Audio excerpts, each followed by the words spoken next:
Bismillahirrahmanirrahim. Assalamualaikum warahmatullahi wabarakatuh. Waalaikumsalam warahmatullahi wabarakatuh. Alhamdulillahirrahmanirrahim. Sudah mandi? Sudah, Bu. Sudah.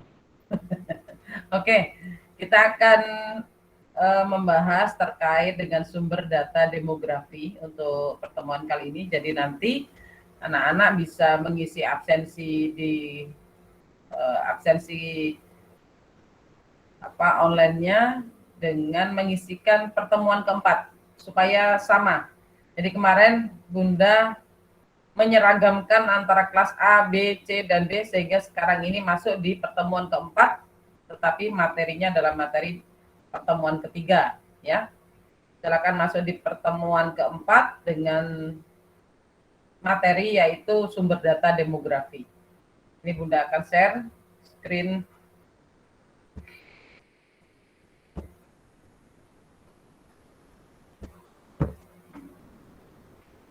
Kalau seperti ini terlihat? Iya, Bu. Kalau saya geser slide-nya, terlihat tidak? Kelihatan. Terlalu Kelihatan ya? Enggak kelihatan. Ya, tunggu dulu. Ini saya coba untuk layar penuh. Terlihat tidak? Iya, Bu, kalau di Zoom. Layar penuh terlihat tidak? Di saya enggak, Bu. Enggak kelihatan. Begini enggak kelihatan. Slide berikutnya enggak kelihatan. Enggak full, Bu. Tetap enggak full. Enggak full. Artinya enggak full bagaimana tuh? Ini Enggak. layar penuh di tampilannya Bunda. Di tampilan kalian? Masih kecil, Bu. Masih kecil. Tulisannya kecil, Bu. Oke. Enggak apa-apa. Nanti sambil lalu filenya akan Bunda kirim karena kalau layar penuh, tampilan di tempat kalian tidak akan bisa bergerak slide-nya, tapi kalau begini tetap bergerak ya. Bergerak ya. Tetap bergerak, Bu. Oke, ini aja enggak apa-apa sambil disimak ya teman-teman, dan rekamannya ini nanti juga akan Bunda share sehingga teman-teman bisa membahas, membaca ulang ketika mata kuliah ini sudah berakhir. Teman-teman terima kasih ya. Kita akan lanjut materi mata kuliah demografi yaitu sumber data demografi, di mana sumber data demografi ini ada beberapa sumber. Yang pertama adalah sensus penduduk, yang kedua adalah registrasi penduduk, dan yang ketiga adalah survei penduduk, ya. Nah, untuk kali ini kita akan membahas tentang sensus penduduk, di mana sensus penduduk ini yang sering kali kita dengar, kita lihat, bahkan kita juga merasakan ketika diwawancarai oleh beberapa petugas pencacah atau petugas sensus penduduk ya. Biasanya orang tua kita yang ditanya, tetapi kadang kita juga ikut nimbrung ketika ada petugas cacah jiwa atau sensus penduduk datang ke rumah masing-masing. Jadi sensus penduduk ini atau cacah jiwa ini sudah lama sekali dilaksanakan di beberapa negara. Beberapa negara tersebut melakukan cacah jiwa, ya, melakukan sensus penduduk itu untuk tujuan-tujuan tertentu. Salah satunya adalah tujuan militer, untuk pemungutan pajak dan perluasan kerajaan. Nah, dari itu semua kemudian berkembang menjadi beberapa metode-metode sensus penduduk, termasuk di Indonesia pada saat masih di masa penjajahan Belanda, di mana Raffles melakukan penghitungan jumlah penduduk hanya di Pulau Jawa, sehingga ini juga akan mempengaruhi dari jumlah penduduk dunia. Dari awal abad 20 ya, ada sekitar 20% penduduk di dunia telah dihitung melalui sensus penduduk. Ini menurut pendapatnya Mantra tahun 1985. Jadi sekitar 20% di awal abad 20 itu sudah terhitung jumlah penduduknya melalui sensus penduduk di beberapa negara. Nah, sekarang apa sih yang menjadi ruang lingkup dari sensus penduduk ini? Jadi ruang lingkup dari sensus penduduk ini adalah proses keseluruhan ya dari pengumpulan, pengolahan, penyajian dan penilaian data penduduk yang menyangkut ciri-ciri demografi dan lingkungan hidup. Artinya di sini beberapa data yang dikumpulkan, diolah, disajikan, dinilai, ya, ini menyangkut beberapa ciri-ciri demografi mulai dari kelahiran, kematian, usia, jenis kelamin, pekerjaan, jumlah anggota keluarga, dan sebagainya, termasuk lingkungan-lingkungan yang ada di sekitaran penduduk tersebut. Itu dilakukan proses pengumpulan sampai proses penilaian data penduduk. Jadi tidak hanya sekedar dikumpulkan, tidak hanya sekedar diolah, tidak hanya sekedar disajikan, tetapi juga dinilai apakah data penduduk ini memang berkorelasi terhadap peristiwa-peristiwa tertentu yang dibutuhkan oleh negara dalam hal menyelesaikan permasalahan-permasalahan yang ada. Ya. Selanjutnya, dilihat dari ciri-ciri sensus penduduk, itu kalau kita pernah membahas di awal pertemuan itu, bahwa ciri-ciri sensus penduduk itu bersifat individual. Artinya bersifat individual ini informasi demografi dan sosial ekonomi yang dikumpulkan bersumber dari individu sebagai anggota rumah tangga, ya, bukan anggota bukan anggota rukun tetangga, tetapi anggota rumah tangga, ya. Yang dimaksud dengan RT di sini adalah rumah tangga. Bukan rukun tetangga, bukan rukun warga, tetapi rukun tetangga atau individu sebagai anggota masyarakat. Ciri-ciri sensus penduduk. Jadi informasi demografi dan sosial ekonomi yang dikumpulkan berdasarkan dari sumber individu sebagai anggota rumah tangga dan atau anggota masyarakat. Yang kedua, ciri yang kedua bersifat universal. Jadi cacah jiwa ini atau sensus penduduk ini dilakukan secara menyeluruh untuk setiap penduduk yang ada di wilayah tersebut. Jadi sifatnya menyeluruh. Ciri yang ketiga, sensus penduduk ini adalah dilakukan serentak. Jadi kalau di Indonesia itu biasanya sensus penduduk itu dilakukan di bulan Juni, sekitaran tanggal 30. Itu dilakukan serentak di Indonesia dengan dibagi beberapa blok-blok sensus oleh petugas-petugas yang sudah dibekali oleh lembaga yang menangani terkait sensus penduduk. Dalam hal ini adalah Badan Pusat Statistik. Nah, ciri yang keempat, sensus penduduk dilakukan secara periodik. Biasanya ini mendasarkan pada akhir tahun yang berakhiran dengan angka 0 setiap 10 tahun sekali. Setiap 10 tahun sekali dilakukan sensus penduduk. Nah, apa saja sih yang harus muncul, yang harus ada di dalam format informasi kependudukan saat dilakukan sensus penduduk? Jadi ini adalah yang topik-topik informasi kependudukan minimal yang harus ada pada saat sensus penduduk dilakukan di setiap negara. Ini menurut sumber dari PBB. Yang pertama adalah geografi dan migrasi penduduk. Ya, geografi dan migrasi penduduk. Kedua, rumah tangga. Ketiga, karakteristik sosial dan demografi. Keempat, kelahiran dan kematian. Kelima, karakteristik pendidikan. Keenam adalah karakteristik ekonomi. Nah, ini penjelasannya di bagian selanjutnya, bahwa informasi kependudukan yang pertama adalah geografi. Bagaimana informasi geografi ini dapat menyajikan data yang kemudian dapat diolah dan disajikan, di mana informasi geografi ini meliputi lokasi daerah pencacahan. Jadi jelas bahwa nantinya itu pada saat sensus penduduk itu ada lokasi-lokasi daerah pencacahan, mulai dari lokasi perkotaan dan pedesaan. Kemudian ada jumlah penduduk yang bertempat tinggal di daerah tersebut, informasi geografinya.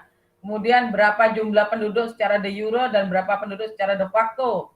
De jure ini dia yang mendiami suatu tempat secara resmi bertempat tinggal di daerah tersebut. Kalau secara de facto belum tentu dia bertempat tinggal secara resmi di situ, tetapi dia hanya sementara sifatnya. Tetapi secara faktual atau faktanya yang bersangkutan mendiami wilayah-wilayah tertentu. Kemudian jumlah penduduk yang bertempat tinggal di daerah pedesaan dan perkotaan. Nah, informasi-informasi geografi inilah yang memang menjadi topik penyajian data untuk sensus penduduk. Selanjutnya informasi migrasi, ya, migrasi, perpindahan atau perubahan-perubahan, mulai dari tempat tinggal, bukan tempat tinggal, mulai dari tempat lahir, dari awalnya dia di mana, kemudian lamanya bertempat tinggal di daerah yang sekarang. Jadi kalau misalkan saya pindahan dari tempat A ke tempat tujuan, sekarang saya bertempat tinggal berapa lama di tempat yang baru. Kemudian tempat tinggal terakhir sebelum tinggal di daerah sekarang. Jadi kalau saya pindahan dari tempat A, itu juga saya harus didata. Tidak hanya didata ketika sudah di tempat B, di tempat tujuan, tapi di tempat A, terakhir sebelum tinggal di daerah yang sekarang ini juga didata. Ya, didata, sehingga ketika ingin mengetahui pergerakan migrasi penduduk, ini sudah diketahui, oh si A ini melakukan migrasi di tempat A menuju ke tempat B sejak tahun ini, bulan ini, tanggal ini. Jadi sudah diketahui. Termasuk tempat tinggal beberapa tahun yang lalu, biasanya ini 5 tahun yang lalu. Jadi kalau misalkan ada orang yang sering pindah-pindah ya, kontraktor ya, kontrak rumah sana, kontrak rumah sini misalkan, atau bekerja di tempat A, tempat B, domisilinya berbeda-beda, biasanya juga ditanyakan tentang tempat tinggal beberapa tahun yang lalu. Biasanya ini kisaran 5 tahun yang lalu. Ya. Sampai di sini terkait dengan informasi geografi dan migrasi. Selanjutnya terkait dengan data rumah tangga. Jadi data rumah tangga sesuai dengan informasi kependudukan yang memang disajikan pada saat sensus penduduk, ini yang ditanyakan oleh petugas biasanya antara hubungan masing-masing anggota rumah tangga dengan kepala rumah tangga. Bisa saja hubungan antara anak dengan kepala rumah tangga, atau anak dengan seorang ayah, atau seorang ibu, atau ponakan dengan seorang kepala rumah tangga. Itu didata semuanya, hubungan masing-masing anggota rumah tangga dengan kepala rumah tangga. Termasuk juga komposisi anggota rumah tangga, di mana di situ disebutkan si A sebagai kepala rumah tangga, si B sebagai anggota rumah tangga, dan sebagainya. Jadi di situ dijelaskan terkait dengan komposisinya, termasuk jenis kelamin kepala rumah tangga. Nah, ini menjadi sajian data kependudukan pada saat sensus penduduk dilakukan. Berikutnya, informasi kependudukan nomor 3, 5 dan 6 ya. 3, 5 dan 6 karakteristik sosial demografi, karakteristik pendidikan, dan karakteristik ekonomi ya. Meliputi komposisi penduduk menurut variabel tertentu. Jadi, ini ditentukan pada komposisi-komposisi tertentu. Nah, contohnya adalah komposisi penduduk menurut umur dan jenis kelamin. Komposisi penduduk menurut status perkawinan. Komposisi penduduk menurut status agamanya. Termasuk komposisi penduduk menurut tingkat pendidikan dan aktivitas penghasilan lainnya. Aktivitas dan penghasilan lainnya. Ini didasarkan pada beberapa variabel-variabel tertentu, sehingga ketika kita ingin meneliti tentang masalah bagaimana tingkat penghasilan di desa A yang notabene penduduknya bermata pencaharian sebagai buruh tani, kita bisa melihat dari sisi variabel tingkat pendidikannya. Oh, ternyata memang karena tingkat pendidikan penduduk, sebagian penduduk di desa A ini tingkat pendidikannya di bawah SMA misalkan ya, rata-rata SMP, SD bahkan tidak sekolah. Jadi bisa dilihat bagaimana pengaruhnya antara tingkat pendidikan dengan mata pencaharian dan penghasilan yang didapatkan oleh penduduk di suatu wilayah tersebut. Nah, Bunda lanjut dulu. Selanjutnya, ini kita beralih ke yang nomor 4, informasi kependudukan yang nomor 4 terkait dengan informasi mortalitas dan fertilitas, informasi kematian dan informasi kelahiran. Itu ditanyakan juga oleh petugas cacat jiwanya, berapa jumlah anak yang dilahirkan pada masa lalu, kemudian berapa jumlah anggota keluarga yang meninggal, kemudian umur pada waktu kawin pertama bagi yang pernah menikah ya, bagi yang pernah kawin atau yang menikah lebih dari 1 kali, termasuk lamanya usia perkawinan, jumlah kelahiran, kematian bayi. Yang dimaksud dengan bayi di sini menurut regulasi kependudukan yang dimaksud adalah usianya kurang dari 1 tahun. Ya, kematian bayi yang usianya kurang dari 1 tahun didata 12 bulan sebelum pelaksanaan sensus penduduk. Artinya ketika sensus penduduk dilakukan di tahun 2020, itu dicek 12 bulan sebelum pelaksanaan sensus penduduk. Apakah ada jumlah kematian bayi di bawah usia 1 tahun. Jadi memang sangat detail, menjadi petugas sensus penduduk itu tidak mudah. Tetapi bahwa petugas sensus penduduk ini dibekali ilmu dan dibekali pengetahuan pada saat mereka sebelum turun ke lapangan untuk melakukan cacah jiwa atau melakukan sensus penduduk di masing-masing rumah tangga atau di masing-masing rumah. Itu ya. Udah lanjut dulu, nanti pertanyaannya bisa berikutnya. Tapi teman-teman bisa membaca ya slide yang bergerak, slide berikutnya bisa ya? Bisa. Kalau pakai Bisa, HP Bu. kan Perlu di zoom, Bu. Ya, kalau pakai HP pasti kecil tulisannya. Kalau pakai laptop mungkin enggak.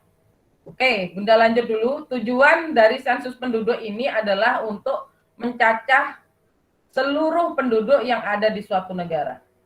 Jadi tujuan sensus penduduk itu adalah untuk mencacah seluruh penduduk yang ada di suatu negara. Pada pelaksanaan sensus, petugas sensus akan datang ke rumah tangga untuk mencacah seluruh anggota rumah tangga yang ada. Nah, karena memang cakupan wilayah pencacahan dan pelaksanaan sensus ini dilakukan pada hari itu saja, maka pertanyaan-pertanyaan yang ditanyakan pada sensus, pada saat sensus dilakukan itu hanya pertanyaan yang sifatnya umum. Ya, pertanyaan yang sifatnya umum itu menyangkut masalah jumlah anggota rumah tangga, jenis kelamin dan umur, serta ada pertanyaan-pertanyaan spesifik tentang tenaga kerjaan, pendidikan, kesehatan, migrasi penduduk yang ditanyakan pada sensus yang dilakukan secara sampel. Ya. Karena ini ada keterbatasan waktu yang dilakukan oleh petugas. Nah, ini semua dilakukan memang ada kendala-kendalanya, ada permasalahan-permasalahan, walaupun sensus penduduk itu setiap masanya, setiap tahapannya pasti melalui banyak tahapan evaluasi. Nah, kita melihat sekarang tahapan sensus di Indonesia. Jadi, kalau melihat tahapan sensus di Indonesia itu ada hal-hal teknis yang dilakukan oleh petugas, dalam hal ini yang berwenang adalah Badan Pusat Statistik. Kemudian Badan Pusat Statistik ini menyiapkan draft pertanyaan.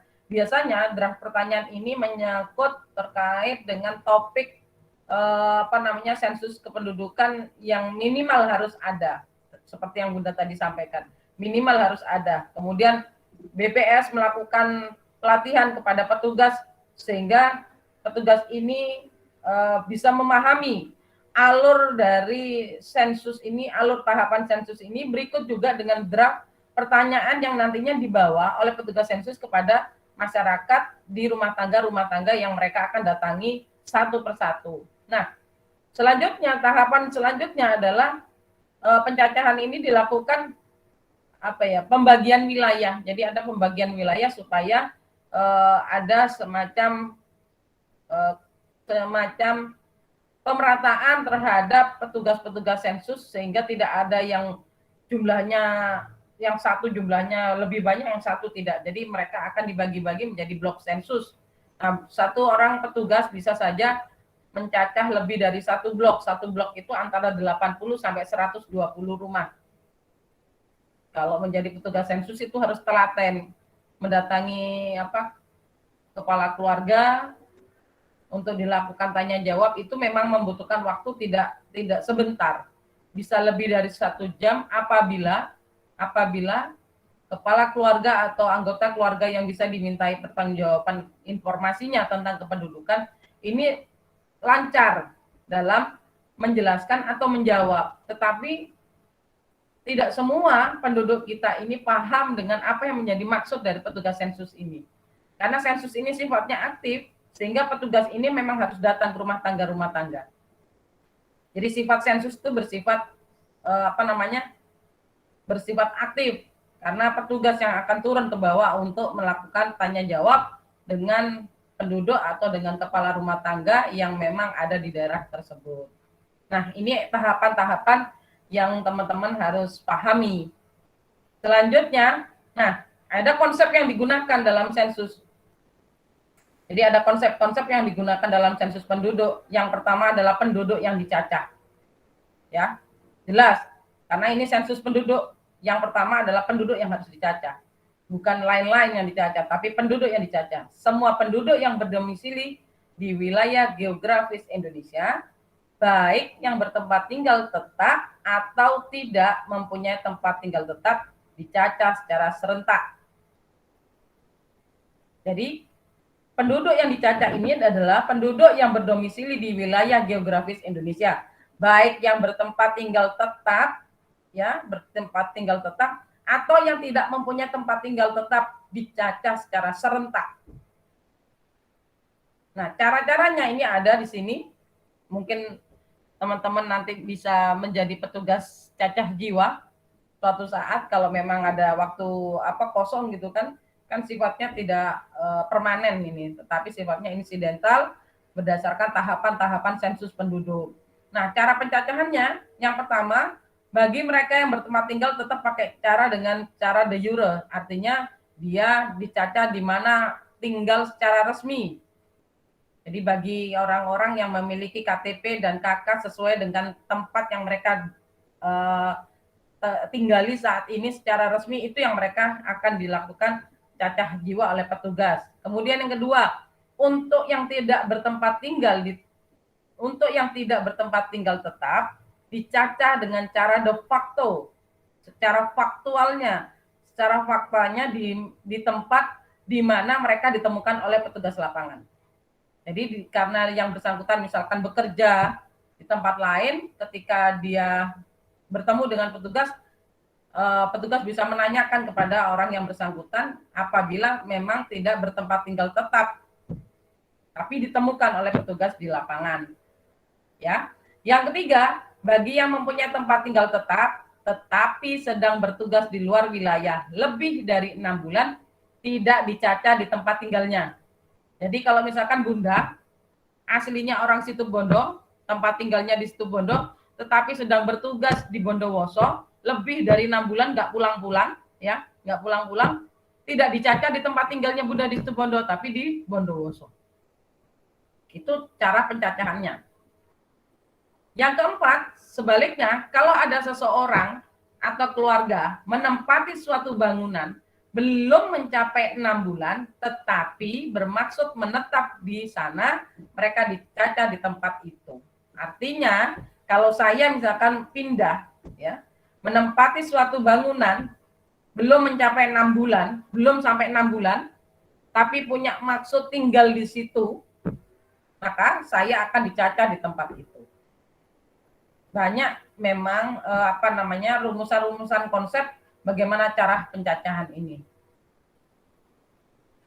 Jika tidak berhati-hati, petugas tidak berhati-hati dalam memasukkan data berdasarkan klasifikasi, maka akan menyulitkan saat dia melakukan pengolahan dan penyajian data. Ini tidak mudah menjadi seorang petugas sensus, tapi mereka sudah dibekali dengan ilmu dan pengetahuannya. Selanjutnya, konsep yang kedua dalam sensus adalah blok sensus. Ini blok sensus ya, bukan sensu. Permisi Bu, Farhan belum diizinkan masuk. Hah? Farhan belum diizinkan masuk. Iya, karena Bunda lagi presentasi. Kalau presentasi nggak bisa nggak bisa buka ini. Kalau nggak, ini kan berhenti akhirnya. Nah, ya, oke. Iya, Bu. Kita akan lanjut. Oke. Sudah ya, sudah masuk Farhan ya. Blok sensus itu artinya adalah wilayah kerja bagi pencacah agar beban kerja setiap pencacah itu sifatnya sama, rata. Jadi blok sensus ini kerangka sampelnya ya. Ini kerangka sampel. Blok sensus ini dapat dijadikan sebagai kerangka sampel untuk survei selanjutnya, terutama survei-survei pendekatan rumah tangga. Jadi berdasarkan kelompok-kelompok tertentu, blok-blok tertentu. Satu blok itu bisa memuat 80 sampai 120 rumah tangga. Jadi kalau misalkan kalian akan meneliti terkait dengan apa hubungannya tingkat pendidikan dengan tingkat pendidikan ibu rumah tangga dengan tingkat penghasilan di rumah tangga misalkan ya. Ya berdasarkan tingkat pendidikan ibu rumah tangga terhadap tingkat penghasilan, itu kita bisa melihat sampelnya. Apakah kita mengambil sampel dari 10% dari jumlah populasi. Kalau misalkan populasinya 3.000, 10% dari 3.000 berarti kan 300. Berarti ini kita bisa menggunakan blok 1 dan 2. Karena satu blok itu memuat antara 80 sampai 120 rumah tangga. Sehingga bisa setiap pencacah itu bisa antara 2 atau 3 blok, kecuali daerahnya sulit. Jadi walaupun satu blok isinya 80 sampai 120, tetapi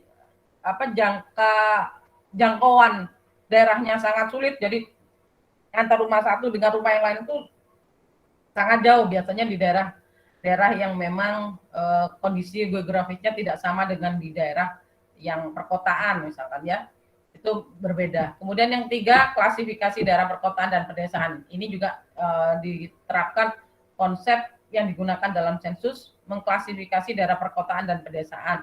Berikutnya, konsep yang digunakan adalah bangunan, di mana bangunan fisik adalah tempat perlindungan tetap maupun sementara yang mempunyai dinding, lantai, dan atap, baik digunakan untuk tempat tinggal atau tidak. Jadi yang dimaksud dengan bangunan di sini adalah bangunan fisik yang punya dinding, atap, dan lantai, yang dicacah oleh petugas sensus penduduk. Yang kelima adalah rumah tangga. Nah, di rumah tangga ini juga ada pembagian tersendiri bagaimana rumah tangga ini disensus. Kalau yang rumah tangga yang umum itu rumah tangga yang sifatnya adalah seseorang atau sekelompok orang yang mendiami sebagian atau seluruh bangunan fisik dan biasanya tinggal bersama serta makan dari satu dapur. Paham maksudnya? Seseorang atau sekelompok orang yang mendiami sebagian atau seluruh bangunan fisik dan biasanya tinggal bersama satu rumah dalam satu bangunan fisik ya, serta makan dari satu dapur. Jadi misalkan di situ ada dua keluarga tetapi mendiami satu bangunan fisik dan makan dari satu dapur, itu dihitung satu keluarga. Itu dihitung sebagai rumah tangga ya. Itu yang umum, tapi yang sifatnya khusus, rumah tangga khusus ini terdiri dari 2, orang yang bertempat tinggal di asrama, ya, mulai tempat tinggal yang artinya semuanya diurus, mulai dari makan dan kebutuhan sehari-harinya diatur oleh yayasan atau oleh badan atau oleh lembaganya, itu disebut sebagai orang yang tinggal di asrama.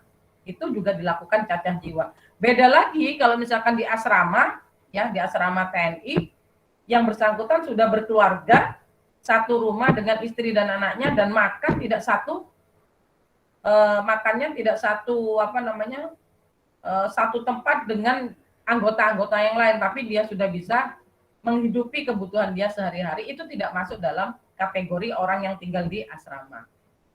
Tapi dia maksudnya dia masuk dalam rumah tangga umum. Nah, berikutnya rumah tangga khusus adalah orang-orang yang tinggal di lembaga pemasyarakatan, panti asuhan, rumah tahanan. Ini yang berbeda karena ini adalah sifatnya khusus. Mereka masuk dalam kategori rumah tangga khusus. Yang keenam, informasi yang keenam adalah anggota rumah tangga adalah semua orang yang biasanya bertempat tinggal di suatu rumah tangga, baik yang berada di rumah pada waktu pencacahan maupun yang sementara tidak ada. Jadi ada beberapa konsep yang bisa dilakukan dalam hal melakukan cacah jiwa atau sensus penduduk. Yang kedua,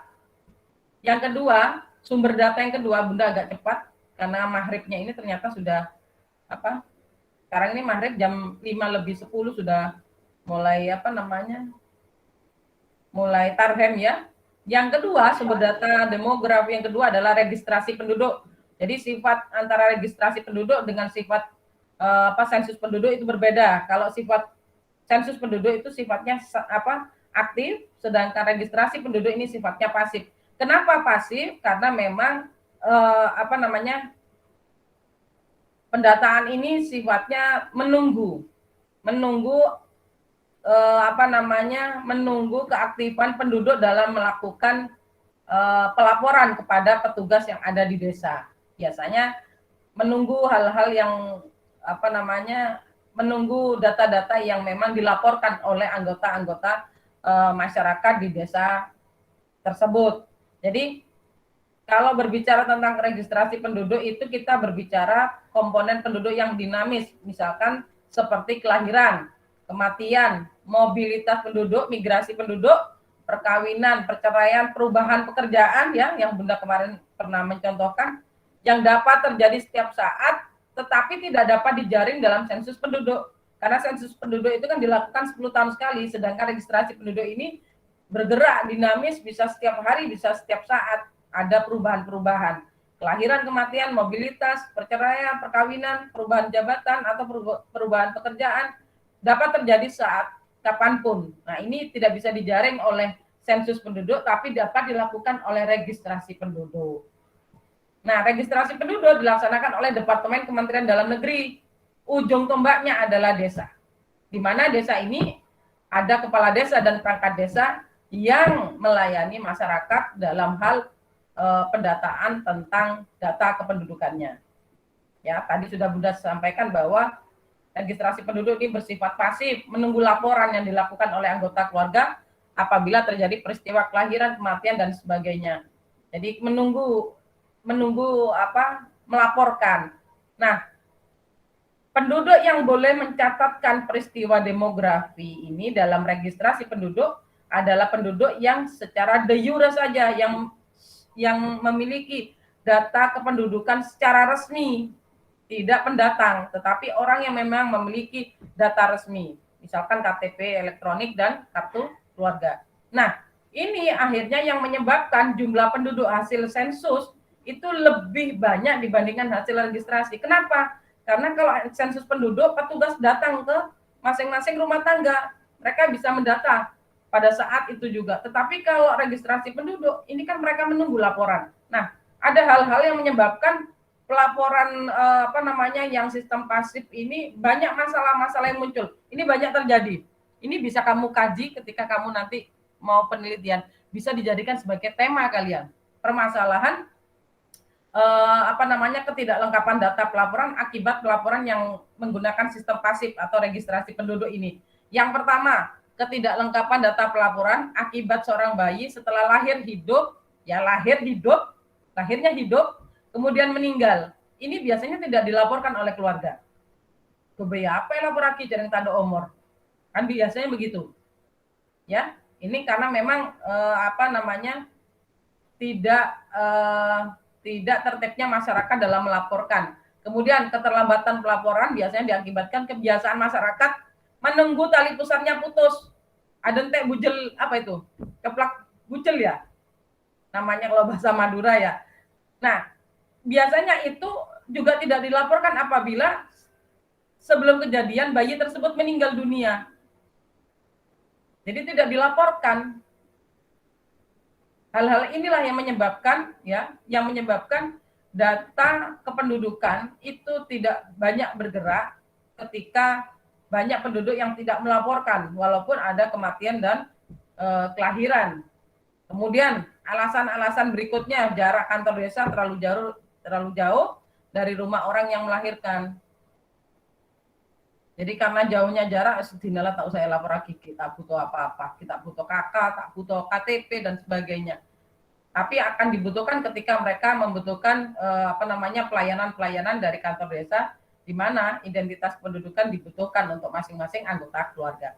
Nah, yang keempat, seseorang perempuan yang hamil karena peristiwa kecelakaan biasanya tidak dilaporkan. Jangankan melaporkan, ya, tetangga belum tentu tahu tentang kejadian ini. Ini beberapa permasalahan yang muncul. Nah, sudah maghrib. Maghrib jam 5 lebih 12.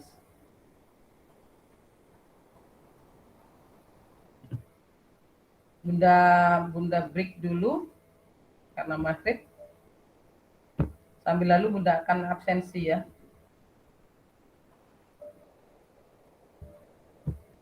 Silakan on cam teman-teman, Bunda akan presensi.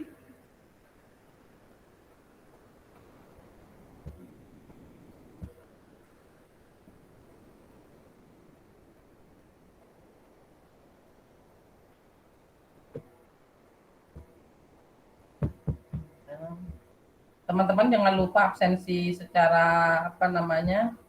Secara online-nya diisi ya. Di pertemuan keempat kali ini materinya adalah sumber data demografi.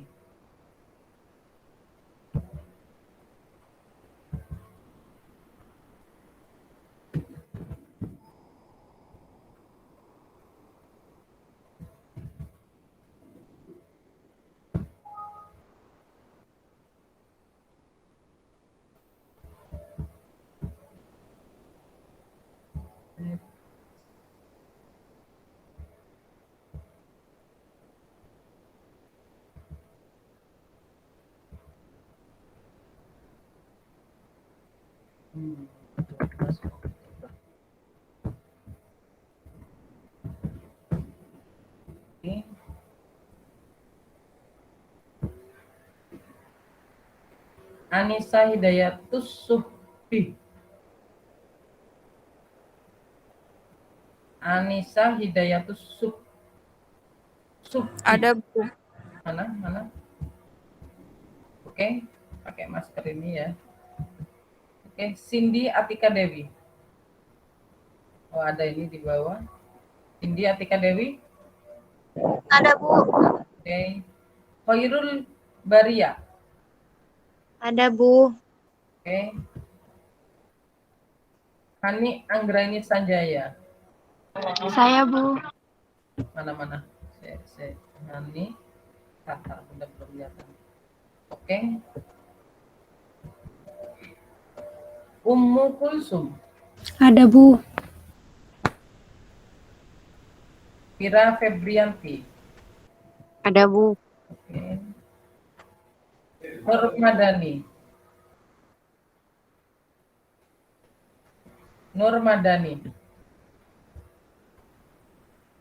Nur Madani enggak ada. Oke, Bunda lanjut. Nur Madani tidak ada. Muhammad Mutawakil. Ya, Bu. Bentar. Muhammad Mutawakil. Mana ini orangnya?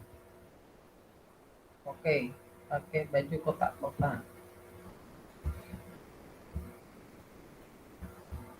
Selanjutnya, Erwin Taufikur Rahman. Oke. Ada. Itu ada ya. Rahmat Faisal. Ada? Rahmat Faisal tidak ada. Randi Dana Febriansa. Ada, Bu. Randi Rahmat. Ada, Bu. Oke. Muhammad Khairul Anam. Ada, Bu. Riswanto Ulum. Riswanto Inawan. Riswanto. Ada, Bu. Oke. Jangan dimatikan dulu lah, belum selesai sudah dimatikan. Kenapa kamu belum mandi? Riz. Mau nambung paling itu, Bu. Hah? Mau nambung paling itu, Bu. Jangan dimatikan dulu. Kamu di jalan ngapain itu? Ya Allah, bro. Ini kuliah sambil jalan-jalan. Dosennya serius duduk, teman-teman yang lainnya duduk cermat, kamu naik sepeda motoris. Ya Allah. Nggak saya absen loh, Riz. Mungkin lagi cari jaringan dia, Bu. Kalau cari jaringan tuh nggak naik motor, itu naik motor itu tadi. Saya pending absennya Riswanto. Wildanul Ulum. Ada, Bu. Oke. Ina benar. Tak ngedingaki naik sepeda motor jadi ya Riswanto. Farhan Watoni. Mana Farhan tadi baru masuk? Halo Farhan. Tadi kan baru masuk ya Farhan ya. tapi tidak ada nih. Oke, tidak saya tentang. Agung Ferdiansa. Ada Bu. Oke, ada. Danif Sahirul Iqbal. Danif, ada enggak? Enggak ada. Ada 1, 2, 3 mahasiswa yang tidak terikot di sini di absensi saya. Nanti jumlahnya berarti 26 dikurangi 1, 2, salah. 19 dikurangi 2, 17 orang dikurangi 3. Berarti 14 orang yang hari ini mengikuti perkuliahan, sedangkan di apa namanya, di layar kita 15 mahasiswa. Entah siapa ini yang saya panggil tidak menjawab. Nanti saya minta untuk dia menunjukkan apabila dia memang betul-betul apa namanya, mengikuti perkuliahan saya. Oke, teman-teman, ini sudah maghrib ya. Selanjutnya teman-teman bisa melanjutkan atau apa namanya, membaca dari materi yang nanti Bunda share di grup, sehingga ketika misalkan teman-teman ingin bertanya, teman-teman juga bisa bertanya di grup karena ini waktunya sudah maghrib. Kalau tidak ada halangan antara minggu depan atau minggu besok, lusa, ya, 2 minggu berikutnya akan ada tugas kelompok. Silakan dibagi kelompoknya, dari masing-masing itu bisa dibagi menjadi 5 orang per kelompok. Nanti akan mempresentasikan materi yang Bunda sebutkan, dan teman-teman nanti akan diberi waktu panel. Artinya kelompok 1 sampai kelompok 5 secara berurutan selama 10 menit, baru nanti akan ada tanya jawab dari masing-masing anggota. Jadi dalam tugas kelompok ini bukan berdasarkan siapa saya secara individual, tapi secara kelompok. Karena ini adalah tugas kelompok. Oke? Ada yang mau disampaikan? Jangan lupa teman-teman absensinya ya. Untuk absensi masuk di minggu keempat biar sama, biar seragam, karena Bunda kemarin menata dari data-data tersebut. Tidak usah diisi berarti ya Bu. Duh, tetaplah diisi. Saya kan menjadi absen yang Bunda lakukan ini tadi sebagai absen pembanding. Jadi biasanya mahasiswa ini memasukkan data walaupun dia tidak kuliah. Paham? Ini kan hanya 14 orang yang terdata di tempatnya Bunda. Apakah di tanggal 12 Oktober ini datanya juga 14? Bisa saja datanya menjadi 17. Iya. Ya, paham ya? Silakan teman-teman yang tadi Bunda panggil tapi tidak menjawab untuk konfirmasi ke Bunda melalui WhatsApp Japri. Terima kasih teman-teman atas kehadirannya, perhatiannya. Mudah-mudahan kita bisa ketemu lain waktu dalam keadaan sehat, tidak ada halangan apapun ya. Dan selalu jaga kesehatan. Salam untuk keluarga di rumah. Mudah-mudahan keluarga di rumah selalu sehat dan murah rezekinya.